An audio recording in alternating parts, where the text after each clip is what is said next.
Hello मेरे प्यारे दोस्तों, welcome to my Resonance word class. इस क्लास में हम आप लोगों को सब्जेक्ट वर्ब और ऑब्जेक्ट के बारे में चर्चा करते हैं। क्योंकि जब हम यदि सेंटेंस हम जब बनाते, कोई ट्रांसलेशन जब हम करते हैं, तो उसमें सब्जेक्ट वर्ब और ऑब्जेक्ट का ज्ञान होना क्या है, आवश्यक। तो आप लोग जान पाएंगे कि सब्जेक्ट वर्ब और ऑब्जेक्ट के बारे में हम आज बताएंगे, तो जान पाएंगे सब्जेक्ट वर्ब ऑब्जेक्ट क्या है, कहते हैं किसे। तो देखिए, सब्जेक्ट मतलब होता है कर्ता। किसी सेंटेंस में कर्ता किसे कहते हैं? जो काम करता है। क्या करता है? जो काम करता है उसे क्या कहते हैं? कर्ता कहते हैं। जो किसी सेंटेंस में जो कोई व्यक्ति कार्य करता है उसको कर्ता कहते हैं, यानी सब्जेक्ट कहते हैं। ही सी, जिसे बोल दिए हम वह बाजार जाता है, तो वह बाजार जाता में वह क्या है? ही क्या है? ही हो गया, सब्जेक्ट हो गया।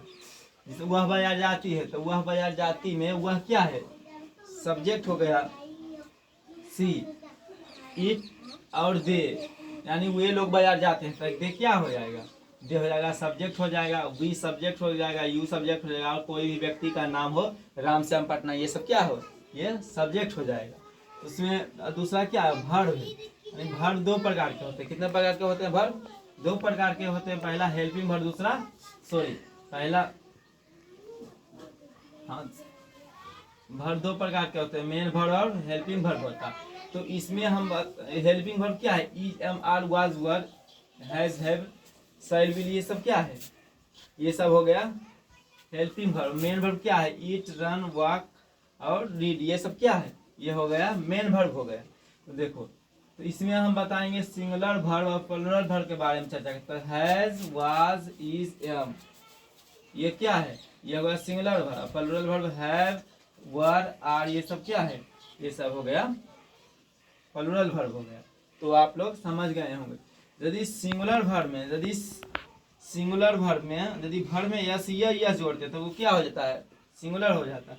यदि नाउन में हम एस या यस जोड़ेंगे तो वो क्या हो जाता है? प्लूरल हो जाता है। तो आप लोग समझ गए होंगे।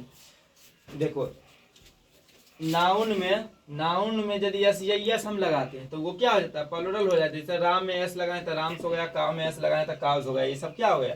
नाउन में यदि एस या यस जोड़ेंगे तो वो क्या हो जाता है? नाउन प्लूरल हो जाता है। यदि वर्ब में हम एस या यस जोड़ेंगे, यदि वर्ब में हम एस या यस जोड़ते हैं तो वो क्या हो जाता है? वर्ब सिंगुलर हो जाता है। तो आप लोग समझ गए होंगे। जैसे हो गया ईट, ईट मैंने खाना, अगर इसमें क्या इट्स लगा, एस लगा दिए, इट्स हो गया। गो मैंने जाना, गो अरे क्या यस जो मतलब वर्ब जो गोज हो गया, गोज क्या हो जाएगा? हो गया सिंगुलर हो गया। तो वर्ब में हम एस या यस जोड़ते हैं तो वो वर्ब क्या हो जाता है? सिंगुलर हो। यदि हम नाउन में एस या यस जोड़ते हैं वो नाउन क्या हो जाता है? प्लूरल हो जाता है। तो आप लोग समझ गए होंगे। तो देखो, सिंगुलर वर्ब क्या है? हैज, वाज, इज, एम, ये सब क्या है? Singular verb. सिंगुलर वर्ब जो होता है, जब सब्जेक्ट किसी सेंटेंस में जब सब्जेक्ट सिंगुलर होता है तो हम क्या करते हैं? सिंगुलर वर्ब का प्रयोग करते हैं। यदि किसी सेंटेंस में जब जो सब्जेक्ट होता है, यानी कर्ता जो सब्जेक्ट जो होता है प्लूरल होता है, तो उसमें हम क्या करते हैं? प्लूरल वर्ब का यूज करते हैं। तो आप लोग समझ गए होंगे।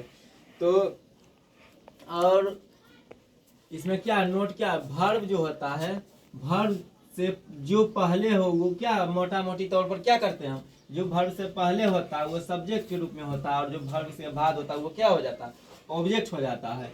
देखो फिर सब्जेक्ट सेंटेंस, जब सेंटेंस में एक वर्ब हो, क्या हो? कोई भी सेंटेंस में जब सिर्फ एक वर्ब हो, क्या हो? दो वर्ब के बात नहीं कही गई, एक वर्ब हो दिया हुआ।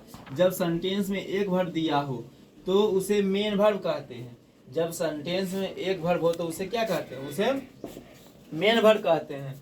और यदि सेंटेंस में चाहे वह ईट हो, रन हो या इज, एम, आर हो, इन दोनों में कोई एक दिया हुआ रहेगा तो उसको हम क्या कहेंगे? मेन वर्ब के रूप में मान रखेंगे। जैसे यहाँ पर हम क्या लिखाए हैं? Helping verb, is, am, are, ये सब क्या है?